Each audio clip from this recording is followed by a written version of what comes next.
Hello বন্ধুরা, আপনাদের সাথে আজ শেয়ার করব দুর্দান্ত স্বাদের একটা স্ন্যাক্স আইটেম, যেটা আপনাদের বাড়িতে হঠাৎ গেস্ট চলে এলে আপনারা সহজেই তাদের সামনে এটা পরিবেশন করতে পারবেন। প্রথমে কড়াইয়ে দিলাম সরষের তেল, তার সাথে দিলাম জিরা, শুকনো লঙ্কা এবং পেঁয়াজ। পেঁয়াজটা নরম হয়ে গেলে তাতে দিলাম নুন এবং হলুদ এবং সেদ্ধ করে রাখা এই আলুগুলো। আলুগুলো ভালোভাবে মাখা মাখা হয়ে গেলে তাতে দিয়ে দিলাম গরম মশলা এবং মিট মশলা। ভালোভাবে নাড়াচাড়া করার পর ধনেপাতা দিয়ে এটা নামিয়ে নিলাম। রেডি হয়ে গেল শুধু আলুর পুরটা।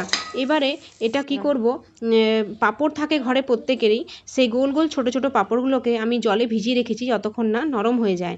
নরম হওয়ার পরে আমি এই আলুর পুরটা ভেতরে দিয়ে ভালোভাবে এটা চারদিক থেকে মুড়ে নেব। এইভাবে যেভাবে আমি মুড়ে মুড়ে দেখাচ্ছি এখানে।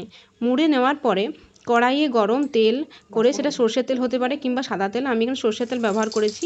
ভালোভাবে এপিঠ ওপিঠ ভেজে নিলেই রেডি হয়ে যাবে এই স্ন্যাক্সটা।